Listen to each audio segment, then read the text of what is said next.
오늘 마태복음 3장 말씀을 가지고 영광이라는 제목으로 하나님 말씀 나누겠습니다.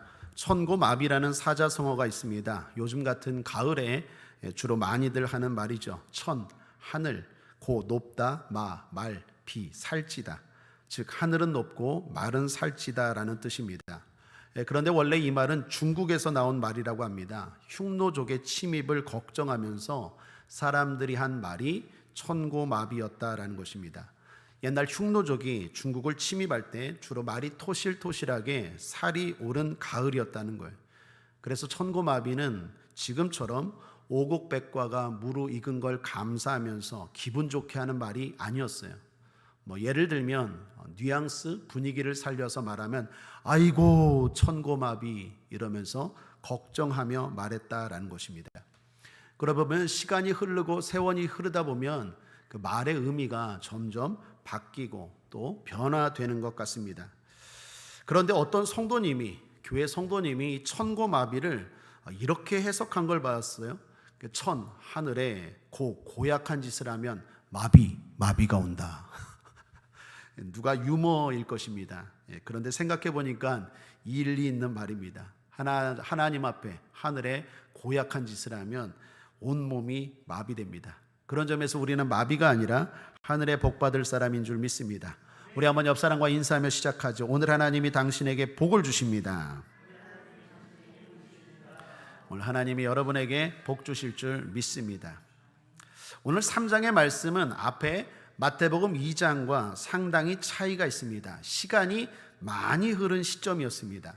왜 그러느냐? 앞에 마태복음 2장에서는 예수님의 어린 유년기 시절에 대해서 나옵니다. 근데 갑자기 오늘 3장에 보면 예수님이 훌쩍 커버리셨어요. 그러니까 예수님의 청소년 또는 청년 이거 다 지나고 30세가 된 예수님, 어른 예수님으로 등장한 것입니다. 그리고 그 예수님의 공생의 사역이 시작되는 이야기가 3장부터 나옵니다. 그래서 우리는 예수님이 소년기를, 청소년기를, 청년기를 어떻게 보냈는지 자세하게 잘 알 수가 없어요. 예수님은 사춘기가 있었을까? 예수님은 방황하셨을까? 이런 이야기들은 알 수 없다라는 것입니다. 성경이 말하지 않고 있기 때문입니다. 자, 그렇다면 왜 예수님의 어린 시절이 성경에서 생략되었을까요? 그것은 간단합니다. 중요하지 않기 때문에. 우리의 구원과 우리의 축복에 그렇게 중요하거나 영향이 있지 않기 때문입니다. 그러므로 사랑하는 여러분, 신앙생활 잘하는 방법이 있습니다. 그것은 중요하지 않은 일에 너무 집착하지 않는 거예요. 성경이 말하는 것에 집중하시길 바랍니다. 성경이 보여주시는 것에 집중하시길 바랍니다. 성경이 침묵한 애는 침묵하시길 바랍니다. 불필요한 호기심을 갖지 않는 것, 그것이 신앙생활을 잘하고 복받는 비결인 줄 믿습니다. 예수님의 사역에서 중요한 인물 한 사람이 등장합니다. 그 사람이 바로 세례 요한입니다.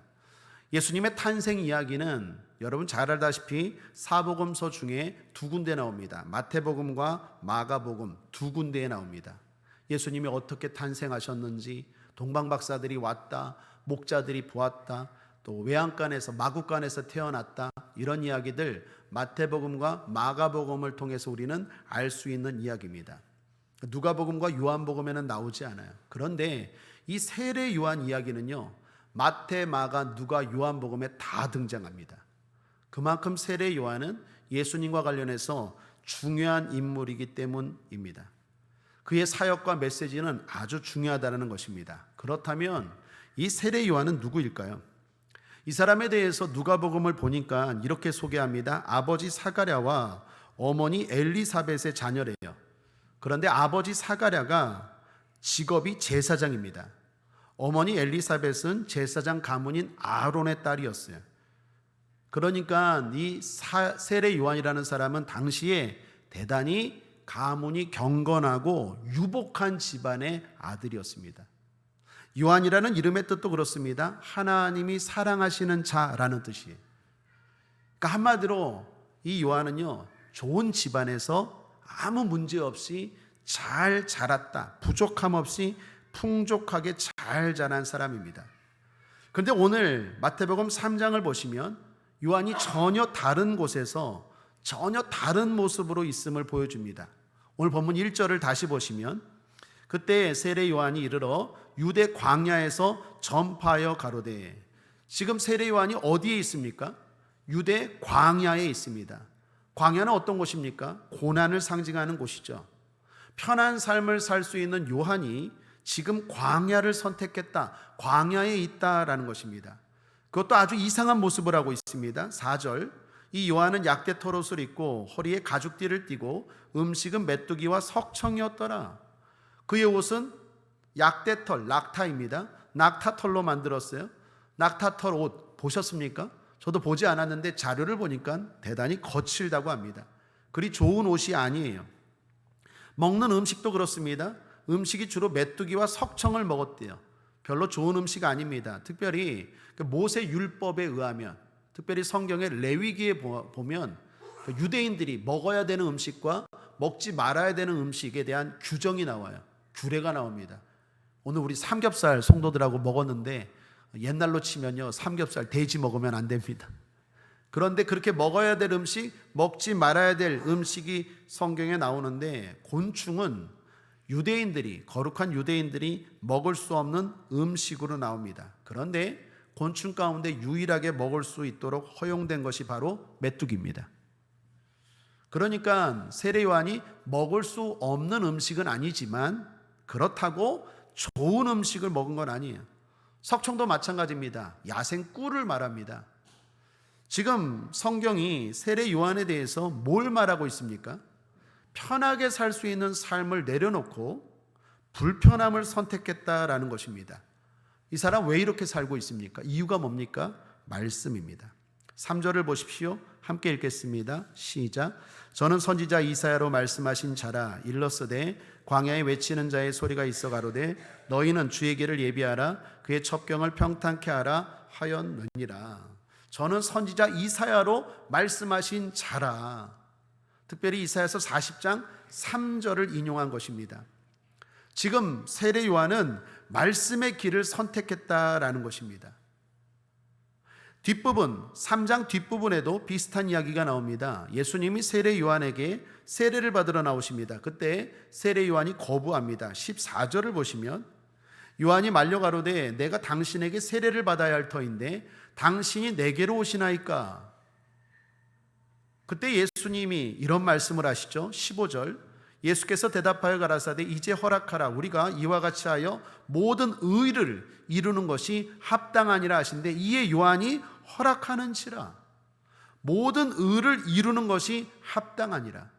여기 마태복음에서 아주 중요한 핵심 주제가 나옵니다. 그게 뭡니까? 이루심입니다. 자, 한번 따라하겠습니다. 이루심. 이루심.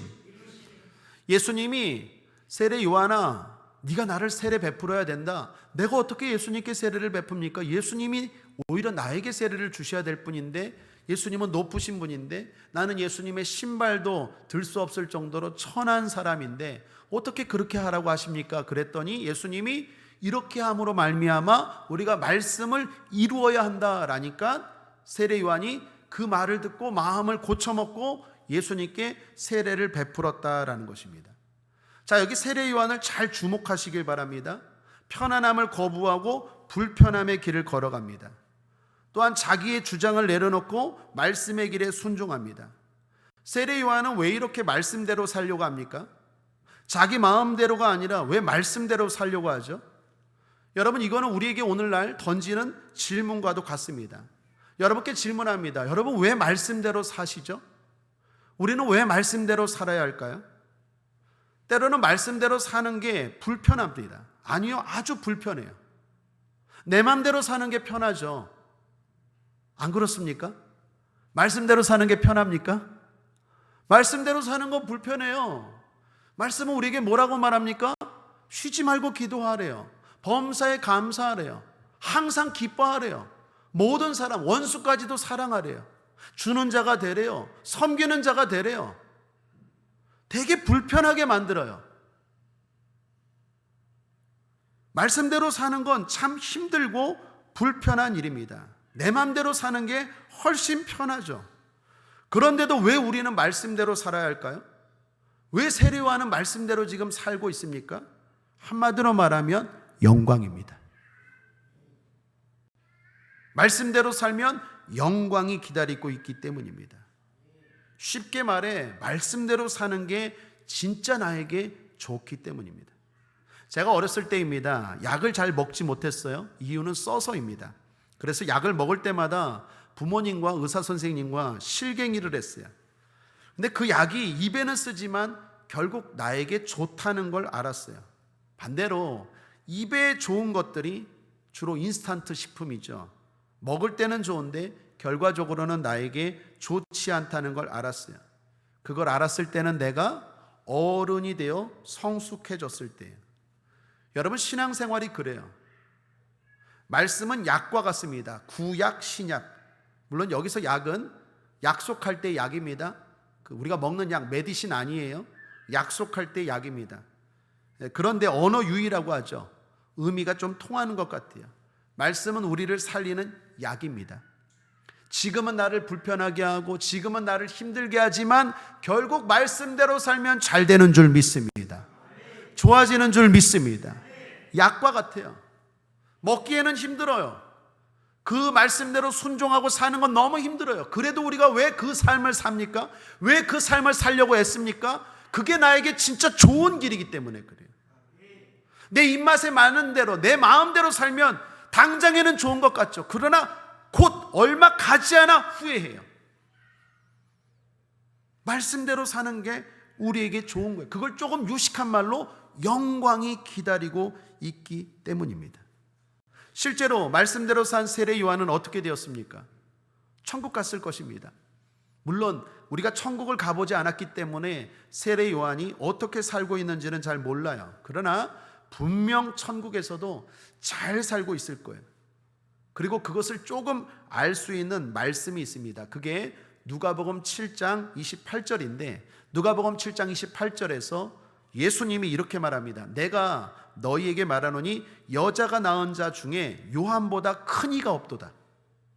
엄청난 축복이죠. 예수님이 하신 말씀에 여자가 낳은 자 중에 세례 요한보다 큰 이가 없대요. 보기에는 불쌍한 사람처럼 보여요. 편안함을 내려놓고 기득권을 내려놓고 자기 주장, 자기 권리를 내려놓고 불편함의 길을 걸어가고 힘든 길을 걸어가지만 그게 불행이 아니라 오히려 주님 말씀하십니다. 세상에서 가장 큰 자래요. 가장 복된 자라는 것입니다. 사랑하는 여러분, 우리도 그런 줄 믿습니다. 하늘의 영광을 바라보며 미래의 축복을 바라보며 오늘 말씀의 길을 걸어가는 저와 여러분에게 영광이 기다리고 있을 줄 믿습니다. 영광은 꼭 하늘에서만이 아닙니다. 미래의 모든 것이라 할 수 있습니다. 그리고 영광은 간단히 말해 좋은 것입니다. 그러므로 우리 미래에 좋은 것들이 기다리고 있습니다. 그래서 우리는 힘들어도 어려워도 말씀대로 살아야 합니다. 여러분 모두가 그렇게 사심으로 여러분의 앞날이, 여러분의 내일이, 여러분의 천국이, 여러분의 미래가 영광이 되시기를 주님의 이름으로 축복합니다. 자, 그러기 위해서 필요한 게 뭘까요? 성령입니다. 한번 따라하겠습니다. 성령으로 가능합니다. 세례 요한이 사람들에게 세례를 베풀고 있었어요. 그때 예수님도 요한에게 세례를 받으러 옵니다. 13절을 보시면 이때 예수께서 갈릴리로서 요단강에 이르러 요한에게 세례를 받으려 하신대. 자, 여기 나오는 요한을 우리는 세례 요한이라고 흔히 부르죠. 왜 세례 요한이라고 부를까요? 그것은 예수님의 제자 가운데도 요한이 있기 때문입니다. 그 요한은 우리가 말하는 흔히 성경의 요한복음, 요한 1, 2, 3서, 요한계시록을 쓴 요한이 이 세례 요한이 아니에요. 그 요한은 예수님의 제자 요한이에요. 그래서 그 제자 요한은 사도 요한이라고 하고, 여기 마태복음 3장에서 예수님께 세례를 베풀었던 사람은 세례 요한이라고 하는 거예요. 그러니까 다른 사람입니다. 구별하기 위해서 세례 요한이라고도 말해요. 그런데 이 요한을 세례 요한이라고 부르는 또 하나의 이유가 있습니다. 그것은 이 요한을 잘 설명할 수 있는 게 바로 세례이기 때문입니다. 오늘 우리가 세례하죠. 우리가 침례하지 않습니까? 이 침례, 이 세례가 어디서 유래되었을까요? 구약에서, 신약에서 바로 이 세례 요한이 오늘날 우리가 하는 세례의 시초입니다. 유래입니다. 세례라는 말이 헬라어로 호메르인데 담그다라는 거예요. 그 담그다 할 때 대장장이가 그 철 같은 걸 불구덩이에 이렇게 담그죠. 왜 담굽니까? 단단하게 하기 위해서. 그래서 세례는요, 우리의 믿음을 단단하게 하는 거예요. 여러분 가운데 세례 받지 않은 분들 계시다면 꼭 세례 받으시길 바랍니다. 세례를 받음으로 우리의 믿음이 단단해지는 거예요. 마치 철이 단단하게 되는 것처럼 단단하게 하는 게 바로 세례입니다. 세례 요한이 이러한 세례를 베풀기 전에도 물에 들어갔다 나오는 의식이 있긴 있었어요. 정결 의식이라고 해서 어떤 개인 집이나 아니면 어떤 공동체 가운데 큰 탕이 있어서 뭔가 죄를 졌을 때 자기를 깨끗하기 위해서 들어갔다 나오는 의식이 있었습니다. 그게 정결 예식입니다. 그러나 세례 요한의 세례와 다른 특징은 뭐냐? 그건 스스로 들어갔어요. 자기 스스로 들어갔어요. 그런데 세례 요한의 세례는 세례 요한이 세례를 베풀죠. 이건 특이해요. 달라요. 더욱이 정결 의식은 유대인들은 들어가지 않고 개종자만 들어갔어요. 그런데 세례 요한의 세례는 개종자뿐만 아니라 유대인까지 다 베풉니다. 심지어 예수님도 세례를 받죠. 그래서 오늘날 세례 요한의 시초, 세례의 시초는 이 세례 요한의 세례라고 보고 있습니다. 교회에서 하는 세례의 유래가 바로 세례 요한의 세례였다라는 것입니다. 이처럼 세례 요한이 세례를 베풀자 수많은 사람들이 몰려왔어요. 그것은 당시 세례 요한이 인기가 많았기 때문입니다. 그런데 그때 요한이 자기에게 쏠린 인기를 주님께 돌립니다. 그러면서 이렇게 말하죠. 11절을 보십시오. 나는 너희로 회개케 하기 위하여 물로 세례를 주거니와 내 뒤에 오시는 이는 나보다 능력이 많으시니 나는 그의 신을 들기도 감당치 못하겠노라. 그는 성령과 불로 너희에게 세례를 주실 것이요. 세례 요한은 물로 세례를 줬어요. 그런데 말합니다. 세례 요한이 말합니다. 앞으로 내 뒤에 오실 예수님은 성령과 불로 세례를 준다는 거예요. 세례 요한은 여기저기 다니면서 자기를 좋아하고 추종하는 사람들에게 늘 이 말을 했어요. 나는 물로 너에게 세례를 주지만 내 뒤에 오시는 예수님의 세례를 받아야 된다. 그분은 성령과 불로 세례를 주신다라고 말합니다.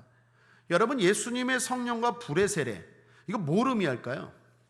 성령은 말 그대로 성령 세례를 말합니다. 우리가 성령의 강력한 임하심을 경험하는 것, 그게 바로 성령 세례입니다. 먼저 축복합니다. 여러분 모두가 성령 세례 받으시기를 주님의 이름으로 축복합니다. 물 세례 정도로 단단해지지 않아요. 예수님의 세례, 성령 세례 받아야 굳건해지고 강력해지는 줄 믿습니다. 성령 세례 받으시기를 주님의 이름으로 거듭 축복합니다. 그러면 뒤에 불은 뭘까요? 불 세례일까요? 이거 오해하는 분들이 많으세요. 성령과 불 할 때 앞에는 성령 세례는 맞는데 뒤에 불은 불 세례가 아닙니다. 뜨겁다라는 게 아니에요. 여기서 말하는 불은 지옥, 심판을 의미합니다. 여러분 10절을 보십시오. 함께 읽어볼까요? 시작. 이미 도끼가 나무 뿌리에 놓였으니 좋은 열매 맺지 아니하는 나무마다 찍어 불에 던지우리라. 여기서 불이 뭘 말합니까? 지옥을 말하죠. 12절도 함께 읽겠습니다. 손에 키를 들고 자기의 타작마당을 정하게 하사 알곡은 모아 곳간에 들이고 쭉정이는 꺼지지 않는 불에 태우시리라. 여기도 마찬가지입니다. 지금 불은 심판, 지옥을 말해요. 그러므로 예수님의 불은 심판입니다. 결국 예수님은 성령을 통하여 사람들로 하여금 구원받게 하시고 말씀의 길을 걷게 하시고 믿음을 굳건하게 하신다는 거예요. 그런데 반대로 그렇지 않은 자는 결국 넘어지고 심판받는다라는 것입니다. 그러므로 결론은 뭡니까? 세례 요한이 말하는 결론이 뭡니까? 예수님의 성령 세례를 꼭 받으라라는 거예요. 우리가 말씀대로 살기 위해서는 성령 세례 받아야 합니다. 우리가 오늘보다 더 나은 미래의 영광, 축복을 누리기 위해서는 성령 세례 받아야 합니다. 여러분, 복음서의 제자들 보십시오. 예수님이 선택한 12제자 3년 반 동안 예수님과 함께 동고동락을 했어요. 날마다 예수님의 말씀을 듣고 가르침을 받고 날마다 기적이었어요. 날마다 수많은 질병이 치료되고 귀신이 떠나가고 심지어 예수님이 죽은 자를 살리는 것도 봤어요. 심지어 예수님의 제자들도 귀신을 쫓아냈어요. 둘씩 나가서 예수님의 그 권세를 가지고 귀신을 쫓아냈어요. 그런데 복음서 마지막에 제자들 결국 어떻게 되었습니까? 3년 반 동안 신앙생활한 결과가 뭡니까? 실패였어요. 다 도망갔어요.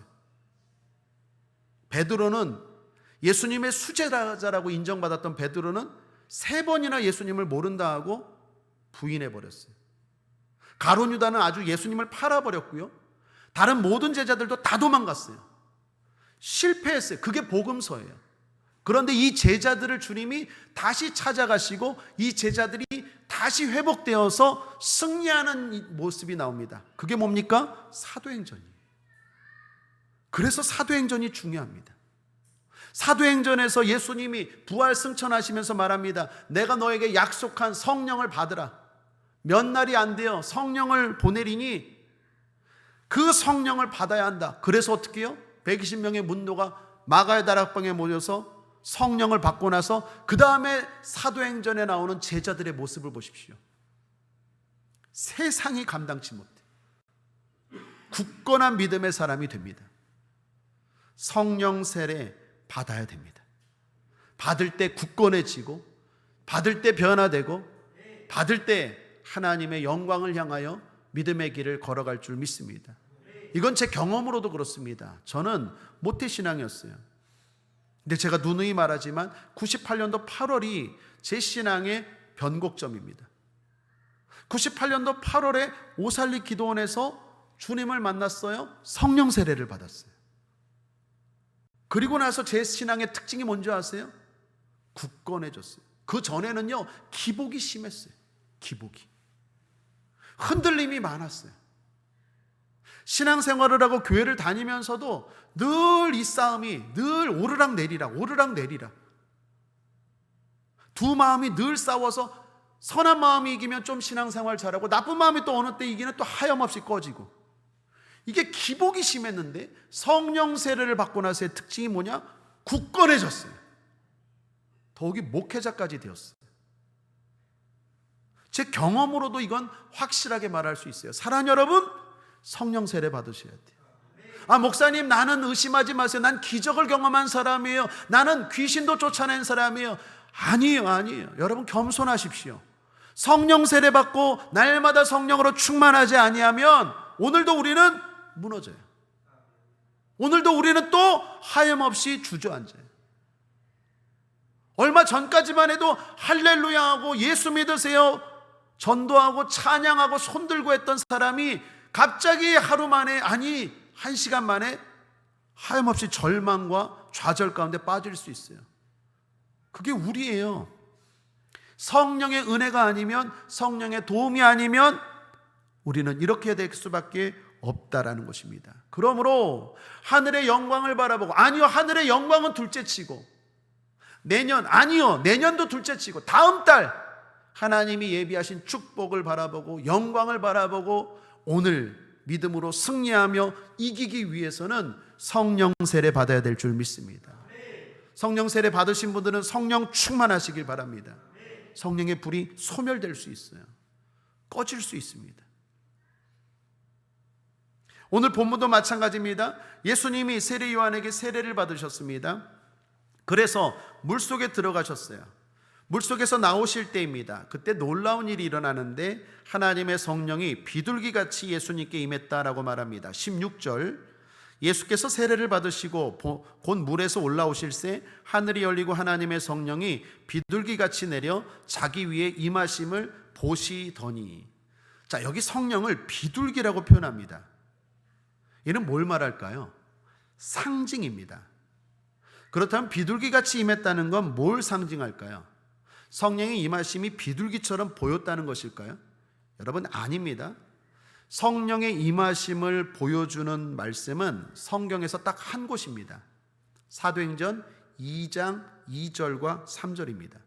사도행전 2장 2절과 3절입니다. 거기 보면 급하고 강한 바람같이 성령이 임했다고 말합니다. 불의 혀같이 성령이 임했다고 말합니다. 현상학적으로 보이는 성령의 임하심은 사도행전 2장 2절과 3절입니다. 그게 바로 성령의 임하심의 모습입니다. 그럼 비둘기같이 예수님께 성령이 임했다는 건 뭘 말할까요? 조용히 임했다라는 걸까요? 성령이 비둘기처럼 임했다. 이 가끔 보면 성령 이꼬르 비둘기가 성령을 상징하는 것들을 보여주는 모습이 있습니다. 그런데 여러분, 이거 오해하는 분들이 많은데 오늘 이 시간 그 오해가 풀리시길 바랍니다. 비둘기같이 성령이 임하는 건 없어요. 그럼 여기 예수님에게 임했던 성령, 비둘기같이 임했다라고 말하는데 그 성령은 뭡니까? 성령의 임하심은요, 급하고 강하고 강력하고 변화되는 성령인 줄 믿습니다. 그렇게 임하는 거예요. 비둘기같이 임했다라는 것은 이게 히브리어 원어를 몰라서 일어난 착각입니다. 창세기 1장 2절 말씀을 설명하기 위한 거예요. 자, 여러분 성경 창세기 1장 2절을 한번 펴보시길 바랍니다. 우리가 수요 예배 때마다 창세기 말씀을 이제 나누기로 시작했는데 거기 창세기 1장 2절입니다.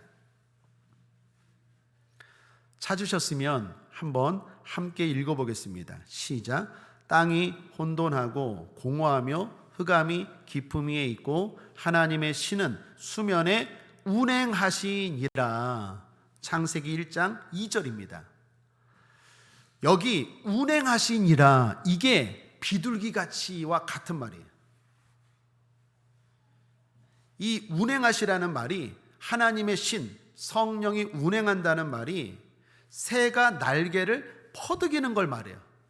그러니까 성령이 이렇게 임했다라는 게, 운행하다라는 게 마치 새가 이렇게 날개를 이렇게 퍼덕이는 것처럼 성령이 그 창조 때에 임했다라는 거예요.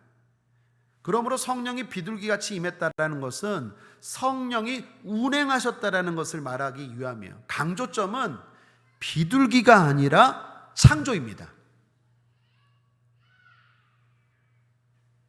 그러므로 예수님께 성령이 임했다는 건 지금 창세기의 말씀을 생각나게 하는 거예요. 창세기의 창조가 제1창조라면 예수님의 성령의 임하심은 제2창조라는 거예요. 예수님에게 성령이 비둘기같이 임했다는 건 제2창조를 의미해요. 다시 말하면 우리도 예수님의 세례를 받을 때 완전히 새로운 사람으로 창조된다는 거예요. 그게 비둘기같이 임했다라는 거예요. 창세기에 그 운행했던 창조의 그때의 모습처럼 예수님의 성령이 바로 그 창조처럼 우리의 삶을 새롭게 새 사람으로 창조한다라는 거예요. 성령 세례 받지 아니하면 조금 좋아졌을 뿐이에요. 여러분, 근본적으로 암은요, 암덩어리를 제거하고 뜨겁게 수술을 하고 지지고 그리고 항암 처리를 하고 뭐 약을 먹고 그래야 치료가 되는 거지, 암 걸렸는데 그냥 조금 이렇게 하면 그냥 당분간 좋아질 뿐이지 그 속에 근본적인 건 바뀌지 않았어요. 성령 세례 받지 않으면 지금 조금 좋아진 것 뿐이지 진짜 치료된 거, 진짜 새 사람이 된 건 아니에요. 언젠가 또다시 돌아갈 거예요. 언젠가 또다시 담배 피고요, 언젠가 또다시 술 퍼먹고요, 언젠가 또다시 세상 사람들과 또다시 좋으니 할 거예요. 지금 당장 어려움이 해결되고 지금 당장 하나님의 은혜 가운데 조금 좋아졌으니까 예수를 믿는 거지, 오히려 편안하고 살만하면 다시 옛 종욕이 불끈불끈 들어와서 어느 순간 내 모습이 달라지고 있을 거예요. 성령 세례 받으셔야 돼요. 내가 지금 이 정도 변화됐다는 것 갖고 안주하면 안 돼요. 안심하면 안 돼요. 나 아직 안 변화됐어요. 새 사람 아직 안 됐어요. 새 사람이 되기 위해서는 성령 세례 받으셔야 돼요. 급하고 불의 혀 같은 강력한 성령이 임할 때 뒤집어지는 거예요. 뒤집어져야 돼요. 뒤집어지지 않으면 잠잠할 뿐이지 내 안에 여전히 썩고 있어요. 암덩어리가 여전히 있어요. 그게 어느 순간 지금은 안 드러나지만 어느 계기가 되면 이게 또 불쑥불쑥 나타나서 내가 쌓아놓은 공든탑을 다 무너뜨리고 하나님 앞에 받을 영광과 그러한 축복의 미래를 향한 걸음을 또 무너뜨릴 거예요.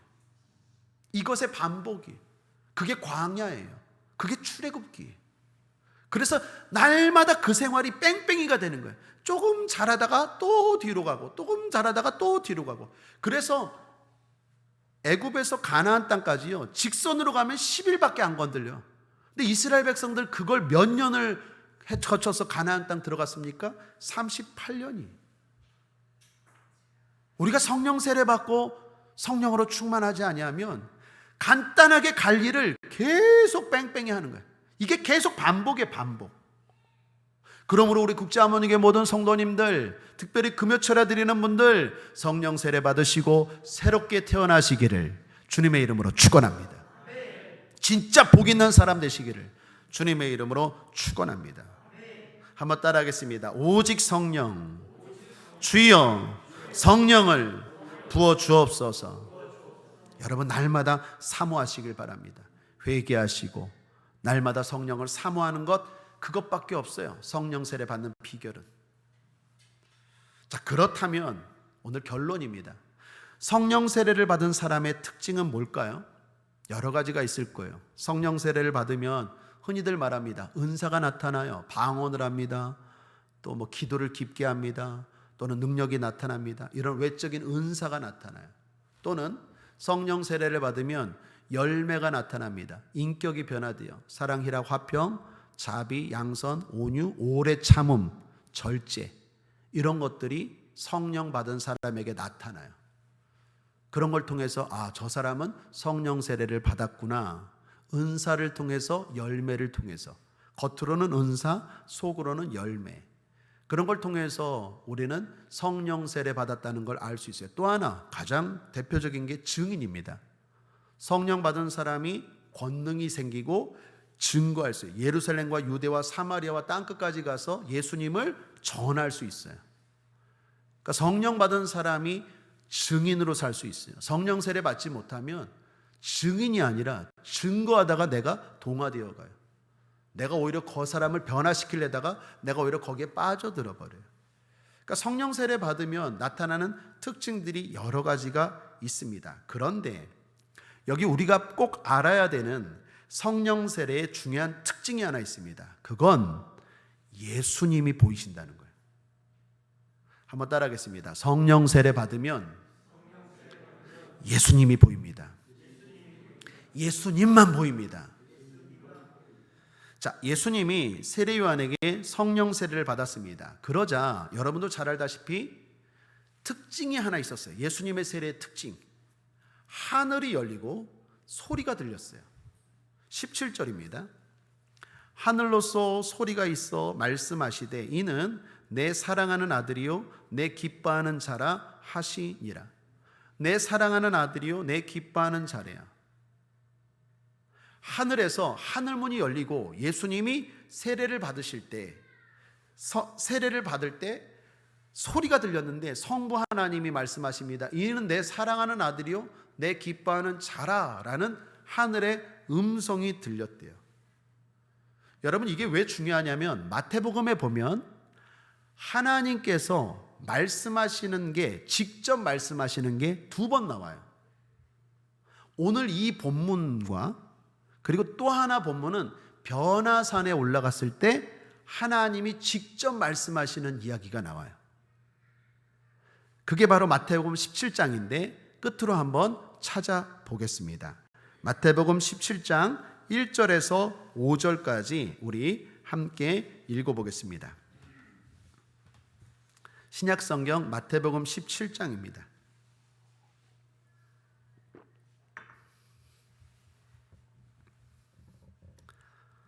마태복음 17장 1절에서 5절까지 찾으셨으면 우리 한 목소리로 함께 읽겠습니다. 시작. 엿새 후에 예수께서 베드로와 야고보와 그 형제 요한을 데리시고 따로 높은 산에 올라가셨더니 저희 앞에서 변형되사 그 얼굴이 해같이 빛나며 옷이 빛과 같이 희어졌더라. 때에 모세와 엘리야가 예수로 더불어 말씀하는 것이 저희에게 보이거늘 베드로가 예수께 여짜와 가로되 주여 우리가 여기 있는 것이 좋사오니 주께서 만일 원하시면 내가 여기서 초막셋을 짓되 하나는 주를 위하여 하나는 모세를 위하여 하나는 엘리야를 위하여 하리이다. 말할 때에 호련히 빛난 구름이 저희를 덮으며 구름 속에서 소리가 나서 가로되 이는 내 사랑하는 아들이요 내 기뻐하는 자니 너희는 저의 말을 들으라 하는지라. 자, 마태복음에 보면 성부 하나님께서 말씀하시는 장면이 딱 두 군데가 나오는데 바로 예수님이 세례 받으실 때와 변화산에 올라갔을 때 하늘에 계신 하나님께서 음성이 들렸는데 그 음성은 똑같은 메시지예요. 똑같은 메시지예요. 어떤 메시지입니까? 이는이 누구예요? 예수님. 예수님은 내 사랑하는 아들이요 내 기뻐하는 자니 너희는 저의 말을 들으라 하는지라.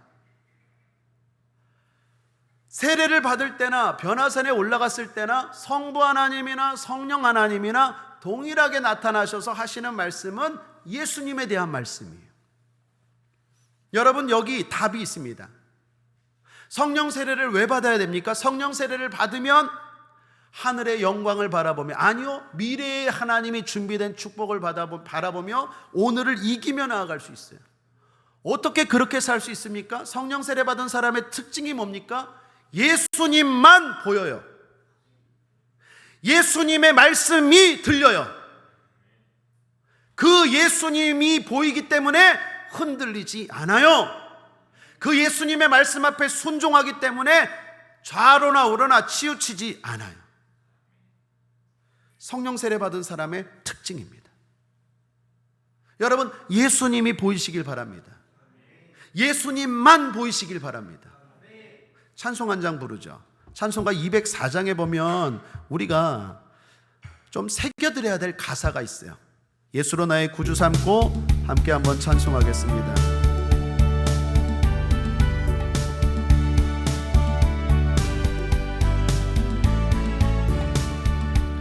예수로 나의 구주 삼고 성령과 피로써 거듭나니 세상과 나 내 영혼이 하늘의 영광 누리도다. 이것이 나의 간증이요 이것이 나의 찬송일세. 나 사는 동안 끊임없이 구주를 찬송하리로다. 온전히 주께 맡기네요. 사랑의 음성을 듣는 중에 천사들 왕래하는 것과 하늘의 영광 보리로다. 이것이 나의 간증이요 이것이 나의 찬송일세. 나 사는 동안 끊임없이 구주를 찬송하리로다. 주 안에 기쁨 누림으로 마음의 풍랑이 잔잔하니 세상과 나는 간 곳 없고 구속한 주만 보이도다. 이것이 나의 간증이요 이것이 나의 찬송일세.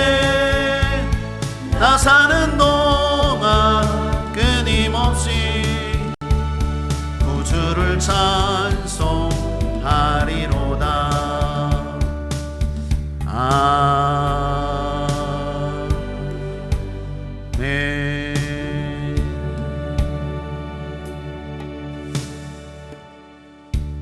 오늘 반주가 좀 이상하긴 한데 반주기가 좀 이상한데요. 어찌됐건 여러분, 찬송가 204장 3절에 보면 세상과 나는 간 곳 없고 구속한 주만 보여요. 성령 세례를 받으면 그 사람의 특징은 뭡니까? 나는 사라져요. 주님만 보여요. 주님의 말씀이 들려요. 세상의 그 어떤 것도 나를 막을 수 없어요. 내 아픔도, 내 상처도, 내 손해도 보이지 않아요. 그분만 보여요. 그분의 말씀이 들려요.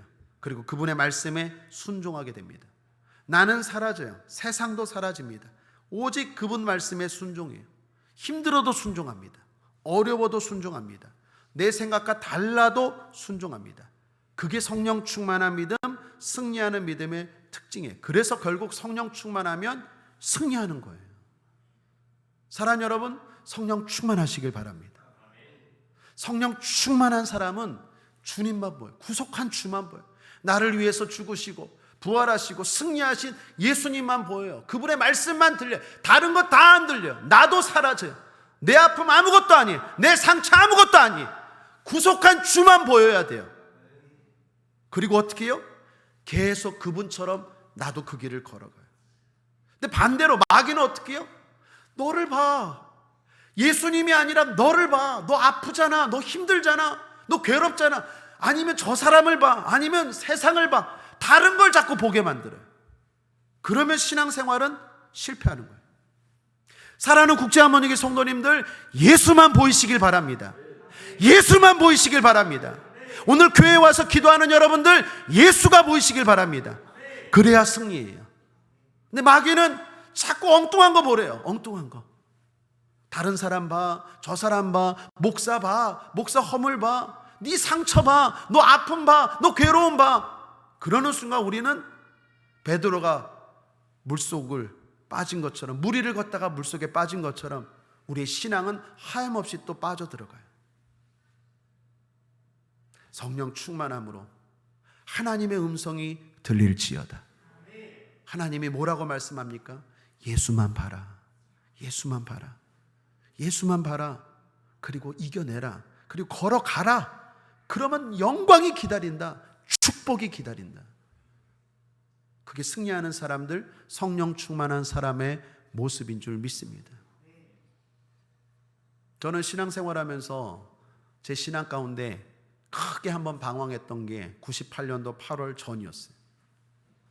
그때 제 신앙생활의 특징은요, 방황의 연속이었어요. 방황. 조금 잘하다가 또 하염없이 꺼지다가 조금 잘하다가 방황. 계속 이게 되풀이 됐어요. 그런데 98년도 8월에 제가 성령 세례 받고 나서는 그 방황이 끝났어요. 힘든 거 있죠. 어려운 거 있죠. 그런데 성령 충만하면 주님이 보여요. 주님이 내 앞에 상을 가지고 있는 게 보여요. 주님이 승리하신 게 보여요. 주님의 영광이 보여요. 실제로 오살리 기도원 대성전에서 눈물로 기도할 때, 금식하며 기도할 때, 여러분 아시잖아요. 그 성전에 얼마나 많은 사람이 차 있어서 기도합니까? 통성으로 기도하는데 갑자기 사람들의 기도 소리가 하나도 안 들리고 제 음성, 저에게 딱 3마디가 들려와요. 하나님의 음성이 뭐였냐? 예수님, 예수님이 너를 사랑하느니라. 예수님이 너를 사랑하느니라. 예수님이 너를 사랑하느니라. 그 음성이 들리고, 그리고 저에게 성령 세례가 임하고 방언이 터지고, 그리고 제 삶에 은사가 나타나고 열매가 맺히면서 결국 그 다음부터의 신앙생활에서 특징은 방황이 끝났어요. 물론 힘들지 않다는 얘기가 아니에요. 어렵지 않다는 얘기가 아니에요. 중요한 건 전진이에요. 중요한 건 전진이에요. 가나안 땅이 앞에 있어요. 하나님은 우리의 눈을 뒤에도 만들어 놓지 않았어요. 왜 그렇습니까?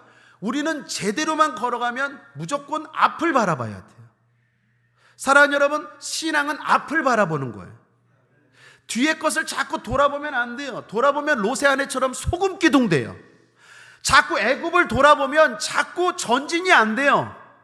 전진해야 돼요. 이해되지 않아도, 힘들어도, 어려워도 전진해야 돼요. 그런데 이게 안 돼요. 예수를 봐야 돼요. 성령 세례 받고 성령 충만하면 승리하신 예수님이 보여요. 예수님은 전진하셨어요. 여러분, 내일 마태복음 4장은 시험에 대한 이야기입니다. 사탄이 시험합니다. 예수님 전진해요. 시험에도 십자가 지시기 위해서 계속 전진합니다. 결국 예수님의 마지막 모습은 영광이었어요. 우리도 마찬가지예요. 때로는 조롱이 몰려오고 때로는 오해가 찾아오고 핍박이 몰려. 여러분, 예수님 아시잖아요. 가족들도 예수님 보고 어떻게 해요? 미쳤다는 얘기했어요. 예수님은 그런 소리 들어도 계속 전진이에요. 전진. 세례 받고 계속 전진이에요. 전진. 우리도 마찬가지예요. 앞에 축복이 있는 거예요. 전진하셔야 돼요. 성령 세례 받고 성령 충만함으로 멈추지 말고, 포기하지 말고, 놓치지 말고, 돌아가지 말고 전진하시기를 주님의 이름으로 축복합니다. 말씀을 정리합니다. 영광이라는 제목으로 은혜를 나누었습니다. 우리는 하늘 영광을 바라보며 내일의 영광을 바라보며 믿음의 길을 걸어가야 하겠습니다. 그러기 위해서 필요한 게 성령 세례, 성령 충만입니다. 성령 세례, 성령 충만하면 특징이 있습니다. 예수님이 보입니다. 예수님에 대한 말씀만 들려요. 하나님은 계속 우리에게 그렇게 말할 거예요. 저의 말을 들으라. 저의 말을 들으라. 주님 힘든데요. 나 이렇게 아픈데요. 나 어려운데요. 저의 말을 들으라. 저의 말을 들으라. 하나님의 음성은 동일해요. 우리가 이 어려움을, 이 힘든 힘을, 이 괴로움을 이기는 방법은 예수님을 바라보고 예수님의 말씀을 듣고 예수님과 함께 전진하는 것입니다. 그러면 축복이 기다립니다. 적과 꿀이 흐르는 땅이 펼쳐집니다. 하나님이 예비하신 영광이 임할 줄 믿습니다. 사랑하는 여러분, 승리합시다. 기도하겠습니다. 좋으신 하나님 아버지, 감사합니다. 영광을 바라보며 한 걸음 한 걸음 전진하며 나아가는 우리가 될 수 있도록 인도하여 주옵소서. 아까우드는 원사탄막 예수 이름으로 명하노니 떠나갈지어다. 물러갈지어다. 우리 사랑하는 성도들 성령으로 충만할지어다. 감사드리며 예수님의 이름으로 축복하고 기도했습니다. 아멘. 우리